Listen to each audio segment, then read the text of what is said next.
There's a rule on the Lower East Side. If you see blood on the pavement, you look the other way. You don't ask questions. You don't stop. Cora knew the rule.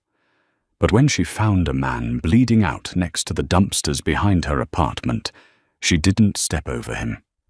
She gave him the only thing she had left in the world, her last hot meal. She thought she was saving a drifter. She was actually saving the devil himself. The rain didn't wash the city clean.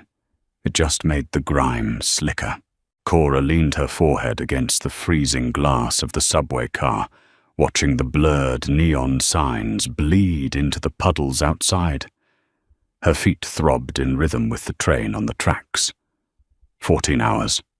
14 hours of carrying trays, dodging the grasping hands of drunk regulars, and smiling until her jaw felt wired shut. Her stomach gave a hollow, scraping growl. She looked down at the plastic bag resting in her lap. Inside was a styrofoam clamshell, holding a mountain of chicken and rice from the halal cart on 4th Street. It had cost her $6. That left exactly $4.12 in her checking account until Friday. But it was hot, it smelled heavily of cumin and garlic, and it was going to be the first decent thing she had eaten in 2 days. The train screeched to a halt at her stop. Cora pulled up the collar of her threadbare wool coat and stepped out into the freezing downpour. Her apartment building was a decaying brick structure wedged between a discount liquor store and an abandoned laundromat. The front door's lock had been broken since August, meaning the hallway usually smelled of stale urine. To avoid it, Cora always took the alley to the fire escape. She turned the corner. The alley was pitch black, illuminated only by the erratic flicker of a dying sodium street lamp. Then she smelled it.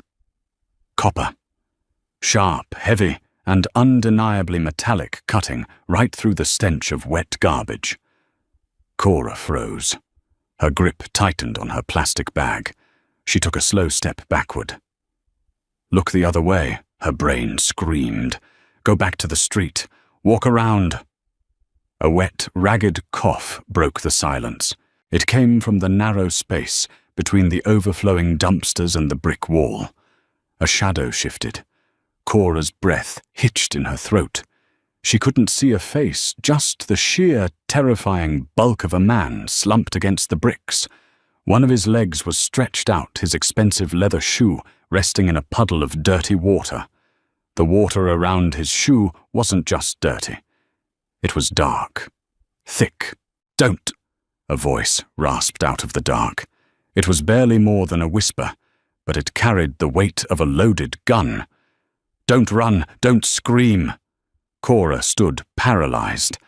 I'm just going to my apartment. Cell phone, the man breathed. He shifted, and the groan that followed was entirely involuntary, torn from the back of his throat. Take it out. I'll shoot you where you stand. Cora's hands opened in the cold air. I don't have it in my hand. I'm not calling the cops. She squinted. The dying street lamp flickered again, casting a brief, sickly yellow glow over him. He was wearing a dark suit, ruined now, plastered to his body with rain and blood. His left hand was clamped hard against his side, right just below the ribs. Blood seeped through his fingers, running down his wrist in a steady, terrifying stream. His right hand rested on his thigh. He wasn't bluffing. There was a matte black pistol gripped loosely in his fingers. Cora should have run. She had survived 24 years in this city by minding her own business. But she looked at the blood. There was so much of it. You're dying, she said.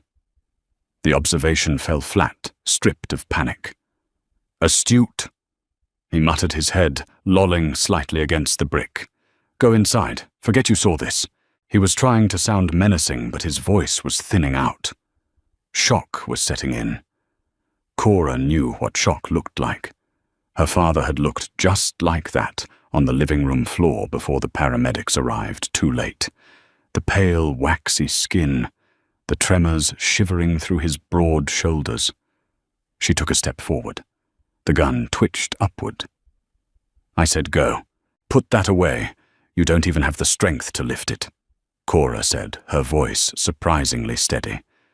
She wasn't brave. She was just too tired to be terrified. She walked over to him, dropping to her knees on the wet asphalt. The smell of blood was suffocating up close. He tensed, trying to raise the weapon, but his eyes were glassy, struggling to focus on her face. He had striking features, hard and aristocratic, marred by a split lip and a dark bruise blooming across his jawline. "What are you doing?" he ground out. "Move your hand." Cora reached for the hem of her coat, bypassing it, to grab the thick flannel scarf wrapped around her neck. She tore it off. "Touch me and I kill you," he whispered, but there was no heat left in it. His eyes fluttered. "Shut up and move your hand." Cora didn't wait for his permission. She shoved his bloody hand aside and pressed the balled-up flannel scarf hard against the bullet wound in his side. He let out a sharp, choked gasp, his head snapping back against the brick. His free hand shot out, wrapping around her wrist in a vice grip. His fingers were freezing. "Keep the pressure on it," Cora said, ignoring the bruising pressure on her wrist. She guided his hand back over the makeshift bandage, pressing his palm down on top of the scarf. "You're losing too much blood. You need a hospital." "No hospitals," he breathed. "No cops. Then you're going to bleed out in a puddle of garbage juice," she replied flatly. He managed a weak, bitter smirk. Better than the alternative. His head tilted, and his eyes slid shut. He was fading. The adrenaline that had kept him talking was running dry. His body needed energy fuel to keep the heart pumping against the rapid loss of fluids. Cora looked down at her lap. The white plastic bag was resting against her knees. She could feel the heat radiating from the styrofoam container. Her stomach cramped violently, reminding her of her own hunger. It was her last meal. Tomorrow was going to be a long, brutal day of black coffee and tap water. She cursed under her breath. "Hey," she said, tapping his cheek with 2 fingers. "Hey, open your eyes." He groaned, his eyelids heavy as they cracked open. Cora popped the styrofoam container open. Steam rose into the freezing air, carrying the heavy scent of roasted meat and rice. She broke off a large piece of the chicken, ignoring the grease coating her fingers, and held it to his mouth. "Eat it." He stared at her confusion, warring with the haze of pain. "What?" "Protein. Carbs. You're going into shock. Your body needs something to burn if you're going to stay conscious long enough for whoever you're waiting for to scrape you off this pavement." Cora said, her tone completely devoid of pity. It was mechanical, practical. He didn't move. "I'm not poisoning you," she snapped. "If I wanted you dead, I'd just walk away. Open your mouth." Slowly, hesitantly, he parted his lips. Cora fed him the food. He chewed slowly, mechanically, his eyes never leaving her face. The dark, bottomless black of his pupils seemed to swallow the dim light of the alley. For 10 minutes, the only sound was the rain hitting the dumpsters. She sat in the puddle feeding him pieces of chicken and handfuls of rice, keeping his hand pressed firmly against the bloody scarf with her other hand. When the container was empty, Cora tossed it into the nearest dumpster. She wiped her greasy hands on her jeans. A pair of headlights swept across the brick wall at the mouth of the alley. An engine idled a low, heavy purr that didn't sound like a police cruiser. The man's body tensed. He let out a long, ragged exhale. "My ride." Cora stood up quickly. Her knees popped, protesting the cold and the awkward angle. "Keep the pressure on," she ordered, looking down at him. He looked up at her. The haze in his eyes had cleared just a fraction, replaced by something sharp and calculating. He took in her frayed coat, the dark circles under her eyes, the cheap boots soaked through with alley water. "Who are you?" he asked. The rasp was still there, but the authority had returned. "Nobody," Cora said. She turned around and walked to the fire escape, pulling the rusted ladder down with a harsh squeal of metal. She didn't look back. By the time she climbed to her third-floor window and crawled inside her dark, freezing apartment, the alley below was empty. All that was left was a dark stain on the pavement, rapidly washing away in the rain. 3 days passed. The encounter in the alley felt like a fever dream, easily buried under the crushing weight of Cora's reality. There was no time to dwell on bleeding strangers when the eviction notice taped to her door was bright pink and threatening. "Order up 2 Western omelets, 1 stack of pancakes, extra syrup." Pop's voice boomed from the pass-through window, cutting through the clatter of silverware and the low hum of the diner's ventilation fan. "Coming, Pop," Cora called out, grabbing a rag to wipe down the counter before grabbing the heavy ceramic plates. Pop's diner was a relic. Nestled on the corner of 9th and Elm, it boasted cracked red vinyl booths, a black and white checkered floor that had long turned yellow, and coffee that tasted faintly of burned pennies. But Pop was a good man. He was in his 60s, balding with a thick mustache, and hands scarred from decades over a flat-top grill. He paid Cora in cash under the table, which kept the debt collectors off her neck, even if it barely covered her rent. Cora balanced the plates on her forearm and wove through the crowded narrow aisle. It was the Tuesday lunch rush. The air was thick with the smell of bacon grease and stale cigarette smoke drifting in from the open door. She set the plates down in front of 2 construction workers, flashed a tired, practiced smile, and turned back to the counter. Her back ached. Her feet felt like they were packed with lead. She hadn't eaten a full meal since the chicken and rice in the alley, subsisting on half-eaten pieces of toast Pop let her take from the kitchen, and endless cups of black coffee to kill her appetite. The hunger was a dull, constant ache behind her ribs. "Cora Hon, you look like hell," Betty said, leaning against the pie case. Betty was the only other waitress, a woman in her 50s, whose hair was teased so high it defied physics. "Thanks, Betty. You always know exactly what to say to make a girl feel special," Cora replied dryly, tallying a receipt on her notepad. "I'm just saying, you need a day off, or a hot meal." Cora's pencil paused on the paper. She pushed the memory of the bloody alley away. "I need rent money, Betty. Unless the pies start tipping, I'm working." The bell above the diner door jingled. The sound was normal, but the sudden heavy silence that rolled through the room wasn't. The clatter of forks against plates ceased. The low murmur of conversation died in throats. Cora looked up from her notepad. 3 men walked through the door.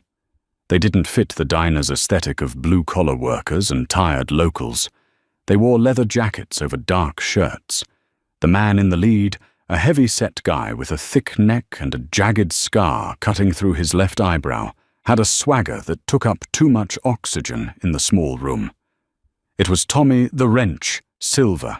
Cora's stomach plummeted. Tommy was a bottom feeder, a mid-level enforcer for the local syndicate that ran the protection rackets in the neighborhood.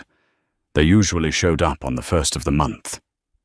Today was the 18th. Tommy didn't bother looking for a table. He walked straight up to the counter, his heavy boots thudding against the linoleum. He planted his hands on the formica surface, leaning over to look past Cora into the kitchen. "Hey, Pop!" Tommy called out, his voice a booming artificial chair. "Grill's smelling good today. Mind stepping out here for a second?" Pop appeared at the window, a spatula in his hand. The color had entirely drained from his face. "Tommy, it's not the first." "Yeah, I know how a calendar works, old man," Tommy said, tapping a thick finger against the counter. "But things are changing. Management restructuring, you could say. The rates went up." Pop wiped his hands on his apron, his hands visibly shaking. "I paid you 2 weeks ago. I gave you everything I had. I barely made payroll. That sounds like a you problem. Pop. Tommy sighed, shaking his head with mock sympathy. One of the men behind him chuckled. See the new boss he's consolidating, restoring order, and order costs money. We need another $1,000. Today. $1,000! Pop's voice cracked. I don't have $1,000 in the register. I don't have it in the bank. Then I guess we're going to have to start taking collateral, Tommy said. He casually reached out and grabbed the metal napkin dispenser off the counter, weighing it in his hand before casually tossing it over his shoulder. It hit a nearby table, shattering a glass of water and sending a patron scrambling backward. Cora didn't think. The exhaustion, the hunger, the constant grinding anxiety of her life snapped something tight and brittle inside her chest. She stepped directly in front of Tommy, blocking his view of Pop. He said he doesn't have it, Cora said. Her voice wasn't loud, but it was hard. Get out, you're scaring the customers. Tommy blinked, looking down at her, as if a mouse had just barked at him. He let out a short, incredulous laugh. Excuse me, sweetheart. Are you lost? I'm working, Cora said, gripping her notepad so tightly her knuckles were white. And you're interrupting my shift. He pays you on the first. Come back then.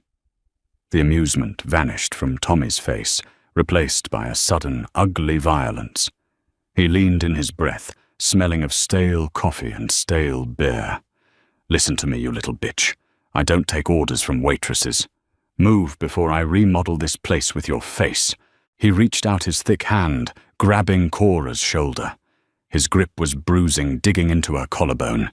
He went to shove her aside. Cora planted her feet, grabbing a scalding pot of coffee from the burner behind her, with her free hand, ready to throw it squarely into his eyes. She wasn't going down without a fight. But before she could move, the bell above the door jingled again. The jingling of the bell was light, almost cheerful, but the effect it had on the room was absolute. Tommy stopped moving. His hand remained clamped on Cora's shoulder, but the pressure loosened slightly. The two thugs standing behind him straightened up their swagger, evaporating instantly. The air in the diner seemed to grow cold, sucking the oxygen out of the room. Cora, still holding the coffee pot, turned her head toward the door. A man stood just inside the threshold. He wasn't particularly large, not compared to Tommy's bulky frame, but he commanded the space the moment he occupied it. He wore a bespoke charcoal suit that draped flawlessly over his shoulders, paired with a black silk tie and an overcoat that hung open. His dark hair was immaculately styled, pushing back from a face that looked like it had been carved from marble. Hard jaw, straight nose, sharp cheekbones. There was no blood on him today. The bruising on his jaw was fading into a faint yellow, barely noticeable. But Cora recognized the eyes. Dark, bottomless, and completely devoid of warmth. It was the man from the alley. He didn't look at Cora. He didn't look at Pop. His gaze was fixed entirely on Tommy's hand, which was still resting on Cora's shoulder. "Tommy," the man said. His voice wasn't a yell. It was barely above a conversational volume, a low, smooth baritone. But it carried across the diner like a physical blow. Tommy dropped his hand from Cora as if her skin had suddenly caught fire. He took a hasty step backward, his massive frame shrinking in on itself.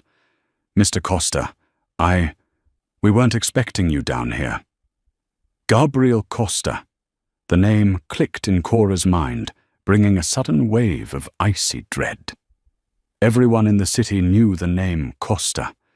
They were the apex predators. They didn't shake down diners for a few $100. They bought the politicians who zoned the blocks. Gabriel stepped fully into the diner. Two massive men in dark suits flanked the door behind him, crossing their arms. They looked like moving mountains. Gabriel walked slowly toward the counter.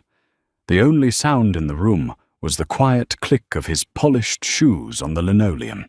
He stopped 2 feet away from Tommy. I was doing an audit, Gabriel said quietly, adjusting his cuffs.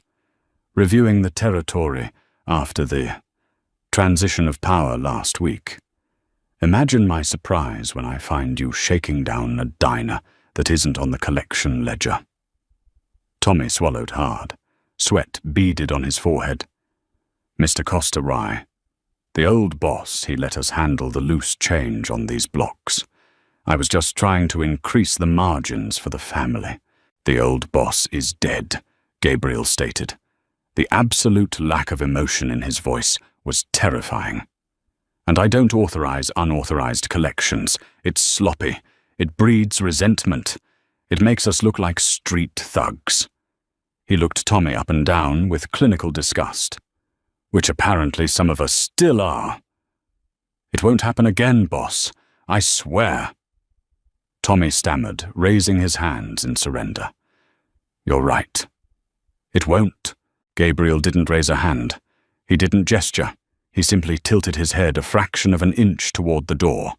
The two men standing at the entrance moved with terrifying speed.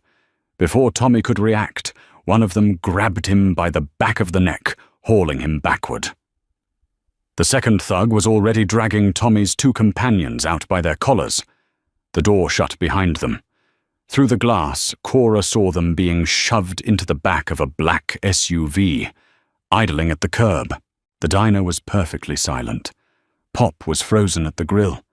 Betty was clutching the pie case like a life preserver. Gabriel turned slowly back to the counter. He took a seat on one of the red vinyl stools right in front of Cora. He smoothed his tie, resting his hands on the formica surface. He looked at her. Really looked at her. His eyes tracked from her messy hair, down to the exhausted bags under her eyes, and finally settled on her name tag pinned to her stained apron. Cora. He didn't smile, but something shifted in his expression. The predatory coldness banked, replaced by something heavier, something observant. Coffee, please, Gabriel said quietly. Cora stood frozen, still holding the scalding pot. Her heart was hammering against her ribs like a trapped bird. This was the man she had yelled at. This was the man she had shoved chicken into. She had barked orders at the head of the Costa family while he bled in the garbage. She swallowed the dry lump in her throat, forcing her hands to stop shaking. She grabbed a clean ceramic mug from beneath the counter, set it in front of him, and poured the dark liquid. She didn't spill a drop. Cream or sugar? She asked. Her voice cracked slightly, betraying her. Gabriel looked down at the steaming mug, then back up into her eyes. Black is fine, he said softly. I'm not picky about what I consume when I'm desperate. The words hung in the air between them, thick with a shared secret. He knew. He remembered exactly who she was. He reached inside his suit jacket. Pop whimpered from the kitchen, assuming a weapon was coming out. Instead, Gabriel withdrew a sleek silver money clip. He peeled off a crisp $100 bill and laid it flat on the counter next to his coffee. Then he peeled off another, and another, and another. He set $500 on the counter. For the coffee, Gabriel said. He picked up the mug, took a sip, and didn't break eye contact. And for the chicken. You cook a decent bird, Cora. He stood up, leaving the coffee nearly untouched, and the money sitting on the counter. He buttoned his suit jacket, turned, and walked out the door. The bell jingled merrily in his wake. Cora stood behind the counter, staring at the stack of bills. The grinding gears of her life had just jumped the track, and she had a terrifying feeling she was about to crash. The $500 sat on the chipped formica counter for a full minute after Gabriel Costa walked out. No one breathed. The diner felt like a pressure cooker that had just been unsealed, the air slowly hissing out of the room. Pop broke the silence. He stumbled out of the kitchen, his apron smeared with grease and his face the color of old ash. He stared at the bills, then looked at the door. Cora. Pop whispered, his voice trembling. What did you do? I poured him a cup of coffee, Cora said. Her voice sounded detached, echoing in her own ears. Gabriel Costa doesn't tip $500 for diner coffee. Gabriel Costa doesn't walk into places like this unless he's buying the block or burning it down. Pop reached out with a shaking hand and pushed the money toward her. Take it. Get it off my counter. Put it in your pocket and don't ever tell anyone where it came from. Cora stared at the money. 5 crisp $100 bills. Benjamin Franklin's face looked up at her, indifferent to the blood and extortion that had undoubtedly put him in Costa's silver money clip. It was rent. It was heat. It was groceries for a month. She reached out and snatched the bills. The paper felt heavy, dirty. She folded the money twice, shoved it deep into the pocket of her jeans, and went back to wiping down the counters. She worked mechanically, ignoring the lingering stares of the remaining customers. She needed to keep her hands moving so they wouldn't shake. When her shift ended, the sky over the city was the color of bruised iron. A bitter wind whipped down the concrete canyons, biting through her thin wool coat. Cora walked the 3 blocks to her apartment, her hand shoved in her pocket fingers tight around the folded bills. She didn't go up the fire escape this time. She walked straight through the front door with the broken lock, bypassed the stairs, and knocked on the super's door on the ground floor. Henderson opened it. He was a man who smelled perpetually of stale beer and cheap cigars, wearing a stained undershirt that stretched over a prominent gut. "Rent's late, Cora," he grunted, leaning against the doorframe. "I got the eviction papers ready." Cora pulled 3 of the $100 bills from her pocket and shoved them into his chest. Henderson blinked, catching the money before it fell. He looked at the bills, then up at her, his eyes narrowing with sudden sleazy suspicion. 300. That covers this month and the late fee. Where'd a waitress get bills this crisp? I robbed a bank, Henderson. Give me a receipt. He scoffed, pulling a crumpled receipt book from his back pocket and scribbling on it. He tore the yellow slip out and handed it to her. "Whatever you're doing on the side, don't bring that heat to my building." "Just fix the front door lock," Cora shot back, turning on her heel and taking the stairs 2 at a time. She locked her apartment door behind her, throwing the deadbolt and sliding the chain into place. The apartment was freezing. The radiator hissed weakly in the corner, offering nothing but noise. Cora didn't take off her coat.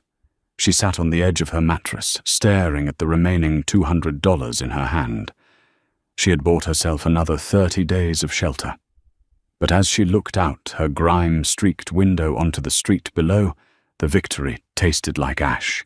Parked across the street, idling in front of the discount liquor store, was a black Lincoln Navigator. Its windows were tinted pitch black. It sat there for an hour, then 2. It didn't move. No one got in, no one got out. The predators of the city didn't just forget. Gabriel Costa had paid his debt for the chicken and rice. But in his world, a ledger was never truly closed. Cora pulled the blinds shut. She slept in her coat, the 2 remaining bills tucked inside her pillowcase, listening to the heavy purr of the engine 3 floors down. The black SUV followed her for 4 days. It was never aggressive. It never cut her off or blocked her path. It was just there, a shadow lurking at the edge of her peripheral vision. When she walked to the subway at dawn, it idled at the corner. When she left the diner after the dinner rush, it was parked down the block, headlights off, engine humming. It was psychological warfare, a silent reminder that she existed entirely at the whim of forces she couldn't control. On the 5th night, the rain returned, an icy deluge that turned the city streets into black mirrors. Cora stepped out of the diner, pulling her collar up against the biting wind. She was exhausted. Her bones ached with a deep, persistent cold. She turned the corner toward the subway station. A figure stepped out from the shelter of a closed newsstand, blocking the narrow sidewalk. Cora stopped cold. Her hand instinctively drifted toward the heavy metal flashlight she kept in her purse. The man raised his hands, palms out in a placating gesture. He was older, perhaps in his 50s, with silver hair meticulously combed back, and a tailored navy suit that likely cost more than Cora made in a year. He carried an expensive black umbrella, holding it perfectly straight. "Miss Cora," the man said. His voice was smooth-cultured and devoid of the rough street accent Tommy had possessed. "My name is Leo. I work for Mr. Costa." Cora's grip tightened on the flashlight. "I don't care who you work for. Get out of my way." Leo didn't move. He didn't look offended, merely patient. "Mr. Costa would like to invite you to dinner. He's waiting in the car." He gestured slightly with his free hand toward the curb. The black Lincoln Navigator was parked there, rain slicking off its polished chassis. The rear passenger door swung open, smoothly pushed from the inside. "I already ate," Cora lied. "It wasn't a request, Miss Cora. It's an invitation." Leo's smile didn't reach his eyes. "There is a distinct difference, but the outcome is generally the same. Please, it's freezing out here, and Gabriel is not a man who enjoys waiting." Cora looked at the open door of the SUV. The interior was swathed in warm, amber light, showcasing cream leather and polished wood. Then she looked down the dark, empty street. She could scream. She could run. But she knew the reality of her neighborhood. If Gabriel Costa wanted her in that car, she was getting in that car. Running would only make it violent. She let go of the flashlight. She walked past Leo, stepped up into the heavy vehicle, and pulled the door shut behind her. The silence inside the cabin was absolute, instantly cutting off the roar of the rain and the city. It smelled of rich leather and an expensive, subtle cologne, pine and bergamot. Gabriel sat in the seat opposite her. He was out of his suit jacket, wearing only a crisp white dress shirt, with the sleeves rolled up to his forearms and a black vest. In the dim light, the brutal geometry of his face was softened, but his eyes were just as sharp. He held a crystal tumbler of amber liquid, resting it on his knee. "You're shivering," Gabriel noted. "Your goon ambushed me in a monsoon." "I'm fine," Cora said tightly. She pressed herself against the door, putting as much space between them as the spacious cabin allowed. Gabriel tapped the privacy glass, separating them from the driver. The heavy SUV smoothly pulled away from the curb. "Leo isn't a goon. He's an advisor," Gabriel corrected mildly. He reached out and pressed a button on a console. A wave of warm air instantly flooded the back seat, thawing the ice from Cora's damp clothes. "And I apologize for the theatrics. You're a difficult woman to approach in a conventional manner." "Most people just say hello," Cora said. "They don't stalk a person for a week in a hearse." Gabriel took a slow sip from his tumbler. The corner of his mouth twitched upward, a ghost of a smile that vanished as quickly as it appeared. "Precaution. You saved my life. Then you stood between a raging bull and a terrified old man, over $1,000. I needed to know if you were incredibly brave or just incredibly stupid. Did you figure it out?" "I think you're tired," Gabriel said softly. The observation was entirely too perceptive, slicing right through her defenses. "I think you're so tired of being pushed around that the fear just burned itself out." Cora stared at him. "Where are we going? I owe you a meal. You left $500 on a diner counter. We're square." "Not even close," Gabriel murmured, leaning back into the leather. "Money is easy. Money is cheap. You gave me the food off your own plate when you were starving. You ripped your own clothing to stop my bleeding. You didn't ask for a reward, and you didn't call the police. You can't put a price tag on that kind of loyalty." "It wasn't loyalty. It was basic human decency. Gabriel laughed. It was a dark, hollow sound that held no humor. Human decency. I haven't seen that in a very long time. Welcome to my world, Cora. The SUV pulled to a smooth halt. Cora looked out the tinted window. They weren't at a restaurant.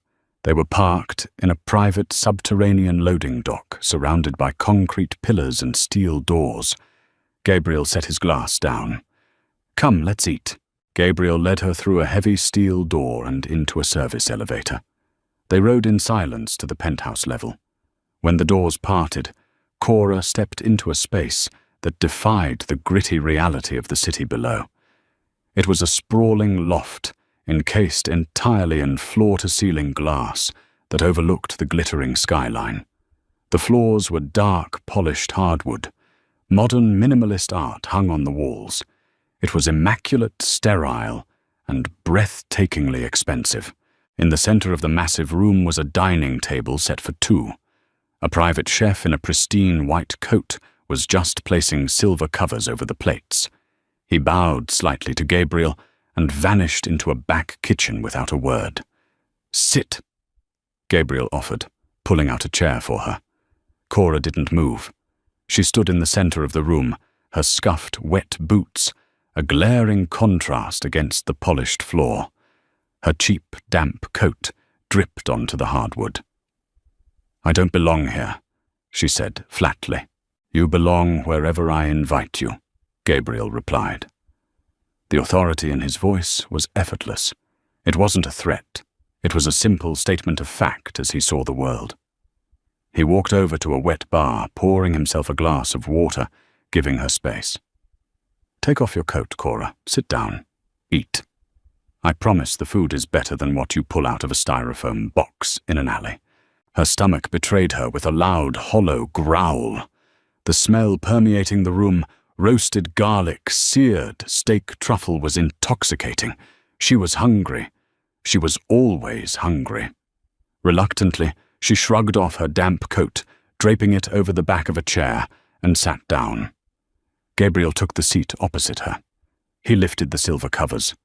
Beneath were perfectly seared filet mignons, resting on beds of whipped potatoes, asparagus, and a dark, rich demi-glace. Cora picked up her fork. She didn't wait for him to start. She cut a piece of the meat and put it in her mouth. It melted like butter. She closed her eyes for a brief second, allowing herself to just taste it, pushing the anxiety down. Gabriel didn't eat. He simply watched her. His dark eyes tracked the movement of her hands, the way she chewed the tension in her shoulders. Why did you do it? Gabriel asked, abruptly, breaking the silence. Cora swallowed. Do what? Save me. You knew what I was. If not the exact name, you saw the gun. You saw the suit. You knew I was dangerous. You had exactly $4 in your bank account, and you gave me a $6 meal. Why? Cora paused, her knife resting against the china plate. She looked at him. The fading bruise on his jaw was barely a shadow now. He looked invincible, sitting here in his glass tower. But she remembered the tremors. She remembered the cold sweat on his skin. My father died of a heart attack when I was 19, Cora said. The words tasted like copper, an old wound reopened. He collapsed in the living room.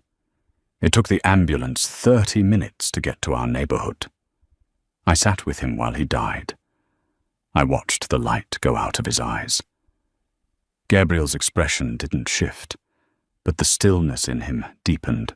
I know what it looks like when a man is at the absolute end of his rope. Cora continued, returning her gaze to her plate.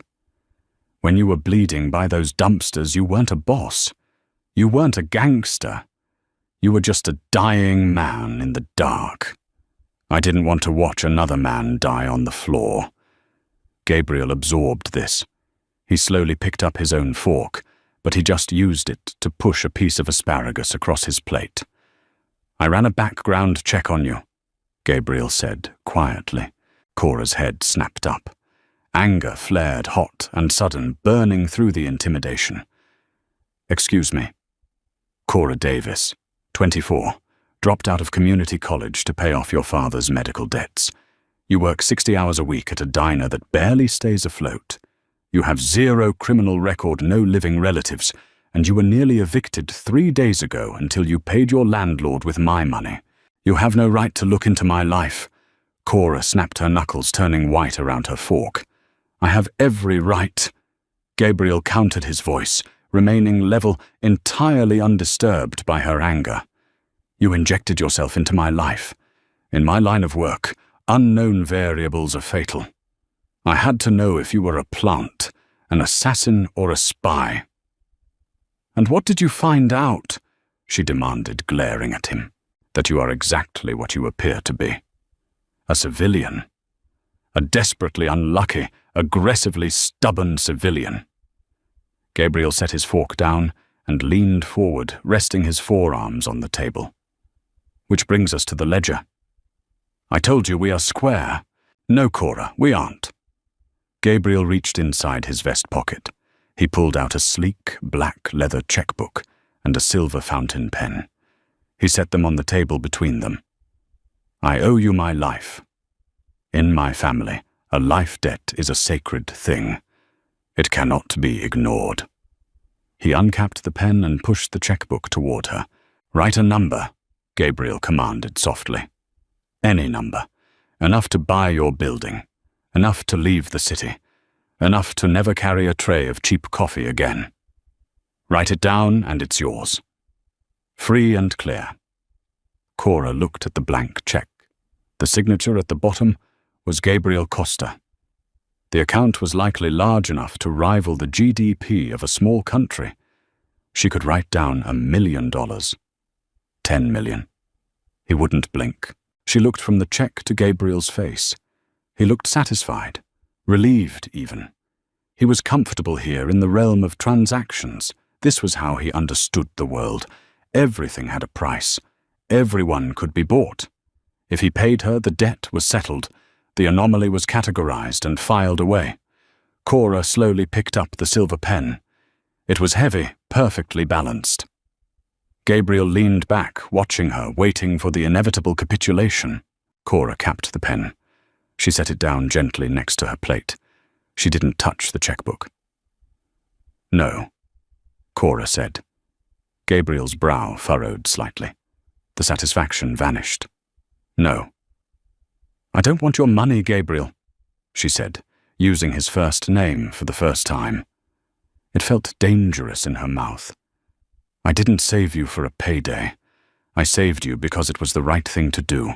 There is no right thing," Gabriel said, his voice dropping an octave, a sudden harsh edge cutting through his polished veneer. "There is only survival and leverage. Take the money, Cora. Let me balance the scales." "You can't." Cora stood up. She grabbed her damp coat from the back of the chair. "Because if I take your money, it means what I did was a transaction. It means I'm just another person on your payroll. And I'm not." She pulled the coat on, buttoning it with steady fingers. Gabriel remained seated, but the energy rolling off him was electric dangerous. The room suddenly felt very small. "I gave you my last meal because I chose to," Cora said, looking down at him. "It was a gift. You can't buy a gift, Gabriel. You just have to live with it." She turned and walked toward the private elevator. She fully expected him to stop her, to order his guards to drag her back. Her heart hammered in her throat with every step. She hit the call button. The doors slid open. Gabriel didn't move. He sat at the table framed by the glittering city lights, staring at the blank check. "Have Leo take you home?" Gabriel called out, his voice, quiet, carrying effortlessly across the large room. "It's still raining." Cora stepped into the elevator. As the doors closed, she saw him pick up the silver pen, staring at it, like it was a foreign object. She had walked away. But as the elevator plummeted back down to the street, Cora knew, with a sinking certainty, that she hadn't ended anything. She had just rewritten the rules of a game she didn't know how to play. Gabriel Costa didn't believe in ghosts. He believed in bullet trajectories, compound interest, and the inherent predictable greed of men. But for 3 days, the silver fountain pen sitting on his mahogany desk haunted him. He sat in the dimly lit study of his penthouse, the city sprawling below him like a circuit board of pulsing yellow lights. Across the desk sat Dominic, his underboss. Dominic was a man carved from old-world brutality, his knuckles heavily scarred, his suits tailored specifically to hide the shoulder rig he never took off. Dominic slid a manila folder across the polished wood. The waterfront project, Dominic rasped, tapping the thick cardboard. The union rep is balking, says the pension fund contribution isn't enough to look the other way on the concrete shipments. He wants another 5 points. Gabriel looked at the folder. He didn't open it. Tell him he gets 2 points, or he gets replaced by someone who understands basic math. He's got leverage, Gabe. The strike vote is tomorrow. He has the illusion of leverage. Gabriel corrected his voice, flat. He picked up the silver pen, turning it slowly between his long fingers. The metal was cold. Everyone thinks they have leverage until the ground disappears beneath them. Break his brother's jaw. Tell him the next break is a femur. He'll sign. Dominic nodded, once taking the folder back. He lingered, his eyes dropping to the pen in Gabriel's hand. You've been distracted. Dominic noted his tone, careful. In their world, observation was survival. Leo said you pulled the surveillance off the waitress. You let her walk away with the debt unsettled. Gabriel stopped spinning the pen. He looked up, his dark eyes locking onto Dominic. The air in the room instantly dropped 10 degrees. My debts are my business, Dom, Gabriel said softly. The surveillance was pulled because she isn't a threat. She's a civilian. She saw your face in the alley. She knows Tommy. She knows the structure. Dominic shifted his weight. She's an exposed wire. You know the protocol. The protocol applies to enemies. She fed me. She's a liability. Gabriel stood up. It was a slow, fluid motion, but it carried the terrifying implication of a predator uncoiling. He planted his hands flat on the desk, leaning in. If a single hair on Cora Davis's head is touched by you, by Tommy, by anyone in this family. Gabriel said, his voice dropping to a terrifying whisper. I will dismantle you. I won't just kill you. I will erase your name, empty your accounts, and burn the ground your house stands on. Are we absolutely clear? Dominic swallowed hard, the scar tissue on his jaw going pale. He dipped his chin. Crystal Boss. Get out. When the heavy oak door clicked shut, Gabriel sank back into his leather chair. He dropped the pen onto the blotter. He rubbed his face with both hands, feeling the faint, lingering ache in his side, where the bullet had torn through muscle and tissue. Cora had ruined him. He had spent 30 years building an armor of absolute transactional apathy. You give, you get. You owe, you pay. You bleed, you die. It was a clean, mathematical way to view a filthy world, but Cora had broken the math. It was a gift.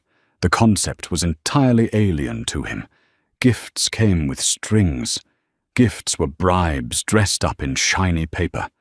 But he had looked into her exhausted, defiant eyes and seen nothing but terrifying, unadulterated sincerity. She didn't want his money. She didn't want his power. She just wanted him to live. It made him feel something he hadn't felt since he was a child bleeding in the gutters of this very city. It made him feel vulnerable. Down in the gutters, 20 blocks away, Cora was discovering the cost of her pride.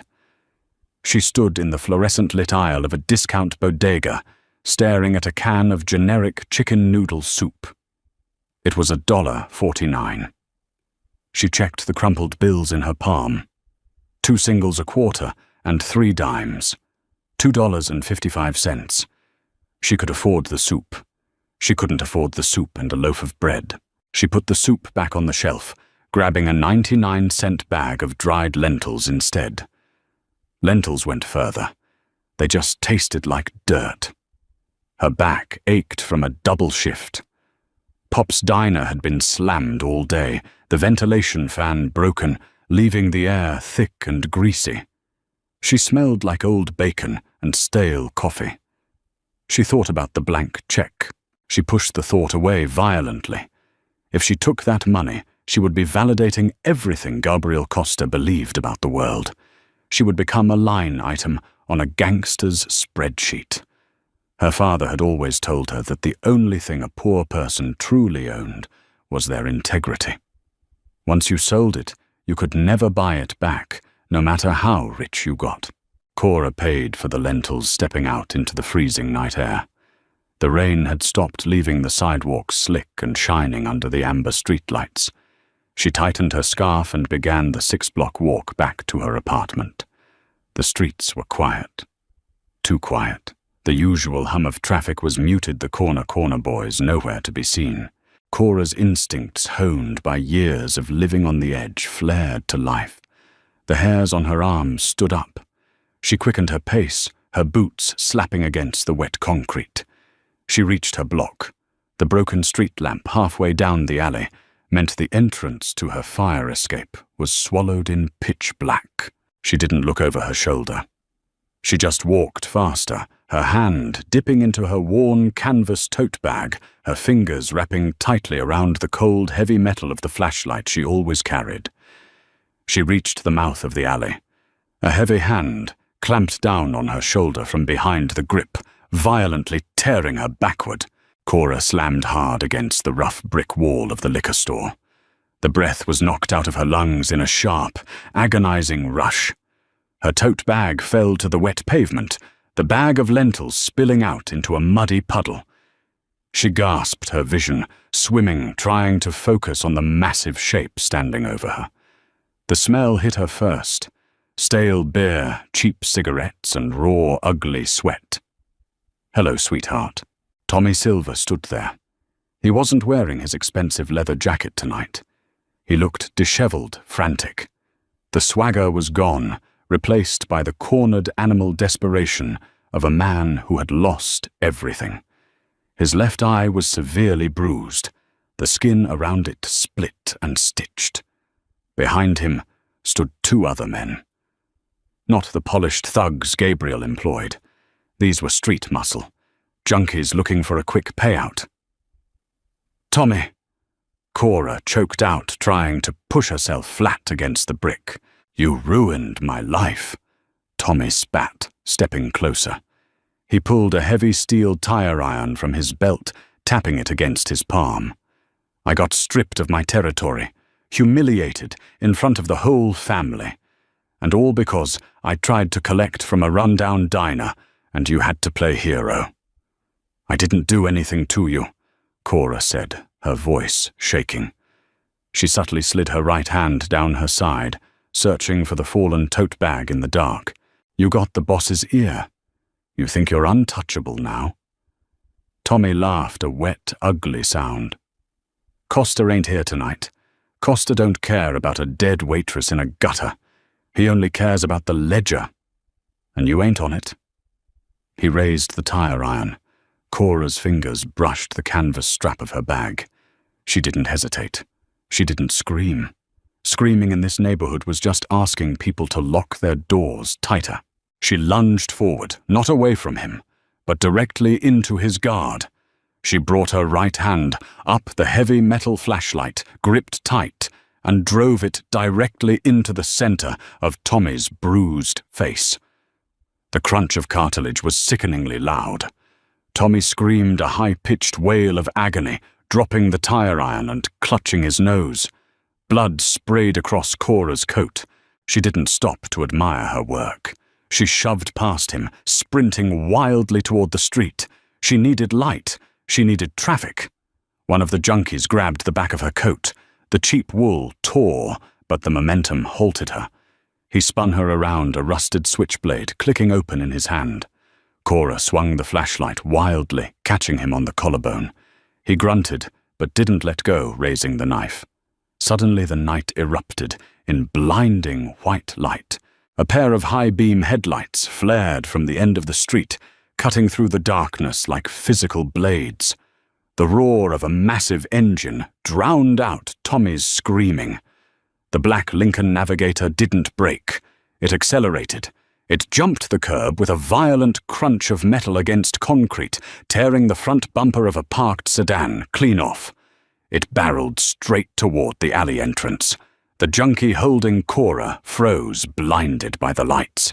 The SUV slammed on the brakes inches from them, tires screaming against the wet asphalt, the smell of burning rubber filling the air. Before the vehicle even completely stopped, the rear door kicked open. Gabriel Costa stepped out. He wasn't wearing a tailored suit. He wore a dark sweater and black slacks, moving with a fluid, terrifying velocity that Cora had never seen. The composed, aristocratic boss sitting in the glass penthouse was gone. This was the predator that ruled the underworld. He didn't speak. He didn't draw a weapon. He simply walked up to the man holding the knife, grabbed his wrist with one hand, and brutally drove the heel of his other hand upward into the man's elbow joint. The bone snapped with a sound like a dry branch breaking. The man dropped the knife, collapsing to the pavement, shrieking. The second junkie took one look at Gabriel's face, dropped his weapon, and bolted down the alley into the darkness. Gabriel didn't chase him. He stepped over the writhing man and walked toward Tommy, who was on his knees, blood pouring from his shattered nose. Tommy looked up. His eyes widened in absolute paralyzing terror. "Boss! Boss, please! I didn't know!" Gabriel kicked him squarely in the chest. Tommy flew backward, slamming his head against the brick wall. He slumped sideways, gasping for air. Gabriel stepped on Tommy's right hand, pinning it to the asphalt. He leaned down his face, entirely devoid of emotion. It was a mask of cold, infinite violence. "I told Dominic," Gabriel whispered, his voice carrying clearly over the idling engine of the SUV. "I told him the protocol." He raised his foot and brought his heavy leather shoe down violently on Tommy's knee. Tommy's scream was abruptly cut short as he passed out from the pain. Gabriel stood up, adjusting the cuffs of his sweater. He looked down at the unconscious men, then slowly turned his head to look at Cora. Cora was pressed against the wall, her chest heaving, the flashlight still gripped tightly in her white-knuckled hand. Her coat was torn, her hand scraped and bleeding from where she had hit the wall. Gabriel walked toward her. He stopped 2 feet away, stopping just outside her personal space. The blinding headlights of the SUV framed him in silhouette. He looked at the blood on her face, Tommy's blood, and a muscle ticked violently in his jaw. "Drop the flashlight, Cora," Gabriel said softly. She stared at him, her breathing ragged. She didn't drop it. Gabriel slowly raised his hands, palms open, a mirror image of the night she had found him bleeding. He took one slow step forward. "Drop it. It's over." Her fingers trembled. Slowly the adrenaline began to drain, leaving nothing but cold exhaustion. The flashlight slipped from her grip, clattering against the pavement. Gabriel closed the distance. He didn't ask permission. He reached out, sliding one arm behind her back and the other under her knees, lifting her effortlessly against his chest. Cora was too tired to fight. She let her head fall against his shoulder. He smelled like bergamot and cordite. Gabriel turned and walked back to the SUV. Leo was standing by the open door, an expression of grim stoicism on his face. "Clean this up," Gabriel ordered, stepping into the warm cabin with Cora in his arms. "If Tommy wakes up, make sure he doesn't ever walk into this burrow again." "Yes, Mr. Costa," Leo said, shutting the heavy door.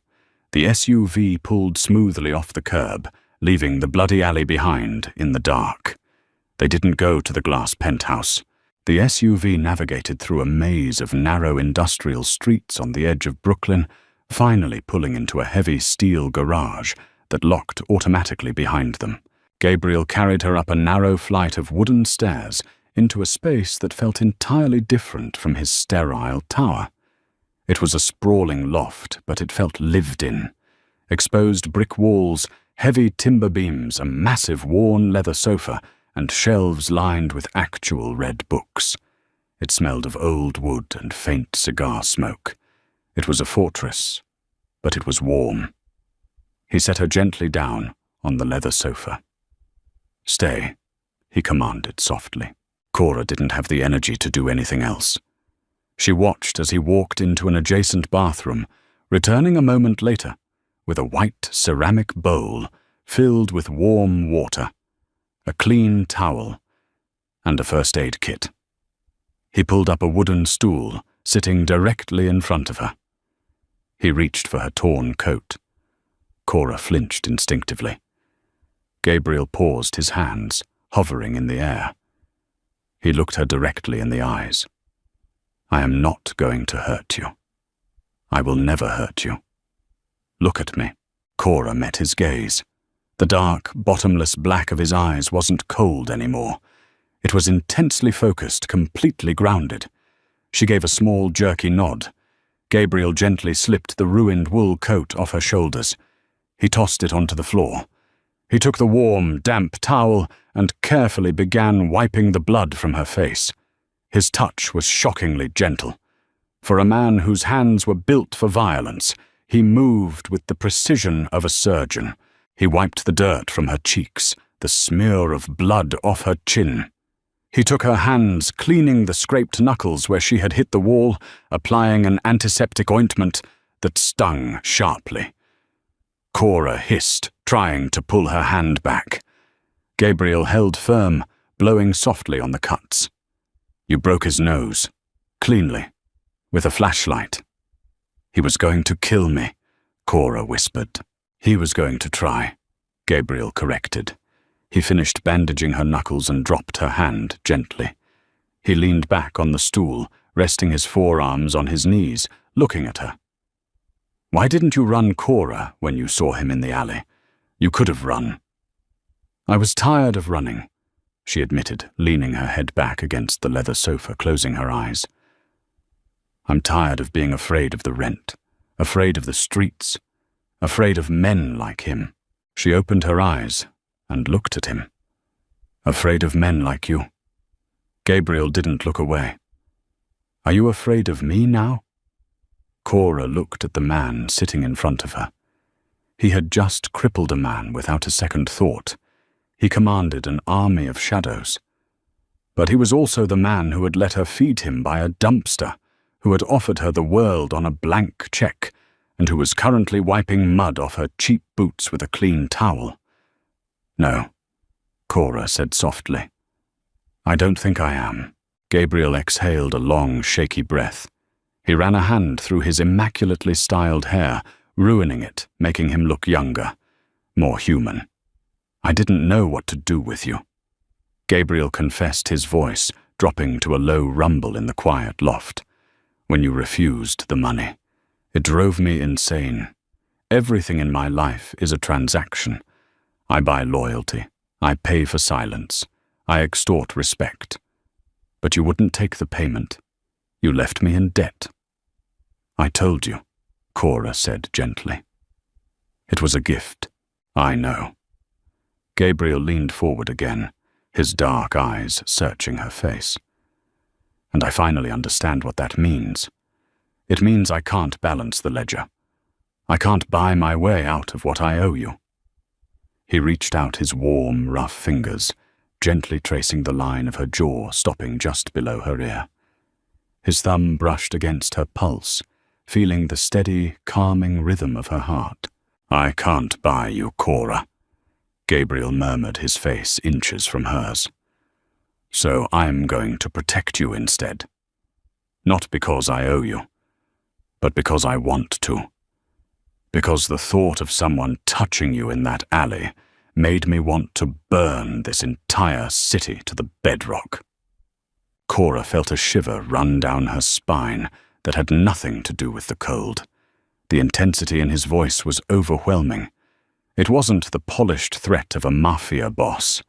It was the raw, possessive truth of a man who had finally found something he couldn't afford to lose. "I don't need a bodyguard, Gabriel," she breathed. "You don't have a choice," he replied, a faint, genuine smile finally touching his lips. "Consider it a gift." He didn't wait for her to argue. He leaned in, pressing his lips gently against her forehead. It was a fleeting, protective touch, but it felt like a brand. "Sleep," Gabriel said, standing up. "You're safe here. Nobody knows about this place. Tomorrow we figure out the rest." He walked over to an armchair in the corner of the room, sitting down in the shadows, his eyes never leaving her. Cora lay down on the heavy leather sofa, pulling a woven throw blanket over herself. The adrenaline had completely burned out, leaving her bone-tired. But as she listened to the rain start beating against the skylight above, for the first time in her life, the crushing weight of the city didn't feel so heavy. She looked into the dark corner of the room. She couldn't see Gabriel clearly, but she knew he was there. Watching. Guarding. She had saved a bleeding stranger in an alley. But as she drifted off to sleep, she realized that perhaps, in the dark, twisted logic of this city, the stranger was actually going to save her. The rules of the city are simple until you break them. Cora gave a dying man her last meal, and in return, Gabriel Costa gave her his dangerous, bulletproof heart. Their story proves that sometimes the only way to survive the dark is to let the devil stand guard. If you were hooked by this gritty, slow-burn mafia romance, don't let the journey end here. Hit that like button, share this video with your fellow drama addicts, and subscribe to the channel right now so you never miss a story. We will see you in the next video.